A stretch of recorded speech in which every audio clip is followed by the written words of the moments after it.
Bonjour à tous et bienvenue dans cette nouvelle formule de vidéo dans laquelle je vais vous parler des films que j'ai vus en festival ou des films que j'ai pu voir en séance presse. Et aujourd'hui pour cette première vidéo, je vais vous parler du film Rouler jeunesse de Julien Guetta avec Éric Judor. Mais avant, petite explication du contexte. Depuis assez longtemps en salle sortent des films à concept social. Ce sont des films en général qui parlent d'un sujet sans inviter le sujet. On peut notamment citer Alibi.com qui parle de l'infidélité sans vraiment aborder le sujet mais qui le traite d'une manière très comique. Comment s'appelle votre ami? Son prénom, il s'appelle comment? Jean-Claude. Jusqu'au jour où j'ai rencontré mon beau-père. Coucou papa. Épouse-moi mon pote, qui parle de la situation d'étudiants étrangers qui doivent quitter le territoire et qui rit du mariage homosexuel, bien sûr, et des sans-papiers. Épousé? C'est 15 000 euros. Red Dawn qui parle de la diversité au travail, notamment au sein des forces de l'ordre, du GIGN et tout ça, et qui parle des femmes dans les métiers d'hommes, et qui rit du sexisme du coup. Bonjour. Ah, c'est pour le secrétariat, l'infirmerie ou la cantine? Je suis là pour le groupe d'intervention du RAID.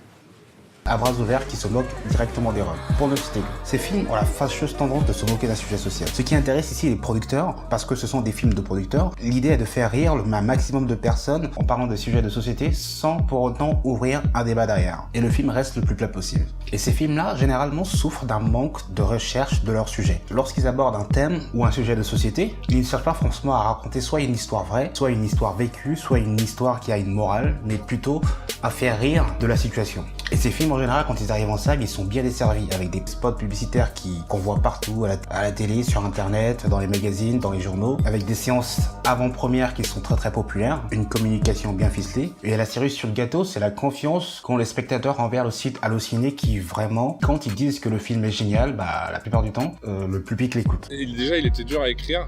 L'histoire, elle a l'air simple comme ça quand on voit le film, mais en fait, c'est pas si facile que ça parce qu'il y a de la comédie, du drame. C'est difficile d'emmener le spectateur vers quelque chose de drôle qui glisse au fur et à mesure vers quelque chose de triste. Il y a une sorte d'équilibre à trouver comme ça qui était difficile. Et puis même pour les financiers, ça leur fait un peu peur, quoi. Dès qu'on leur vend dès que ça commence comédie, ils sont tout de suite là à dire putain, mais vas-y, fais-en une grosse comédie, tout ça. Et même moi, à un moment donné, j'avoue, j'ai douté. Et pour le coup, dans la complicité avec Eric il me fait mais non, mais le truc fort du film, c'est aussi vers quoi ça dirige vers quelque chose de.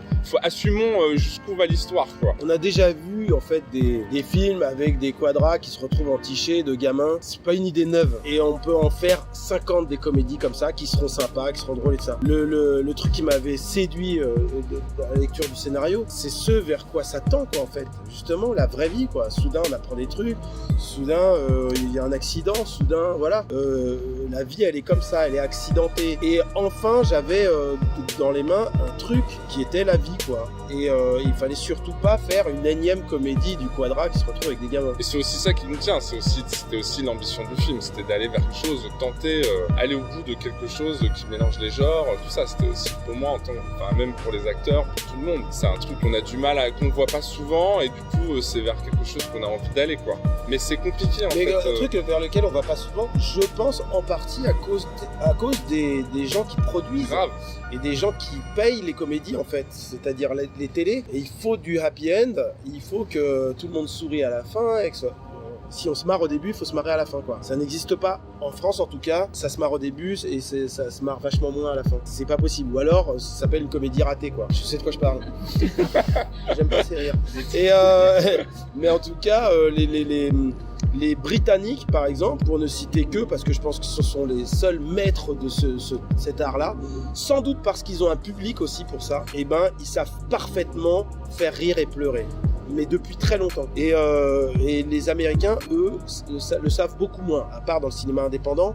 Mais le mainstream s'interdit absolument de mélanger les genres. Parce que il faut le rentrer dans des cases. Il faut pouvoir le vendre avec des pop-corn et tout ça. Donc c'est pas possible, quoi. Pleure pas sur des pop-corn, ça dessale le pop-corn.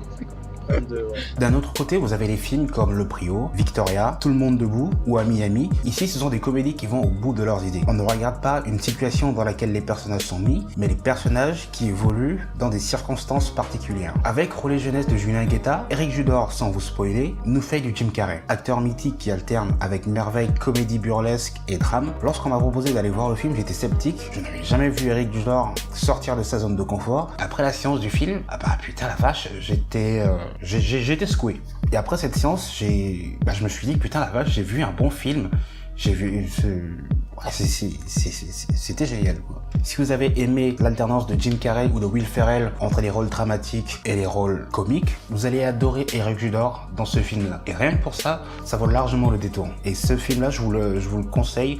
Et il faut vraiment que vous ayez le voir, qu'il y ait le retour positif sur ce film-là. Et peut-être, ensemble, on pourra essayer de le faire, envisager une petite campagne pour les Césars. Mais pour ça, il faut que vous voyez le film et qu'il faut que vous donniez votre avis dans les commentaires et que vous le partagez sur les réseaux sociaux. Donc si vous aimez ce premier format de vidéo, n'hésitez pas à liker, à partager, à mettre des commentaires, à mettre des pouces bleus ou des pouces ou ce que vous voulez d'ailleurs. Puis voilà, moi je vous dis à la prochaine. Je vais essayer de vous présenter encore plus de films et plus de réalisateurs.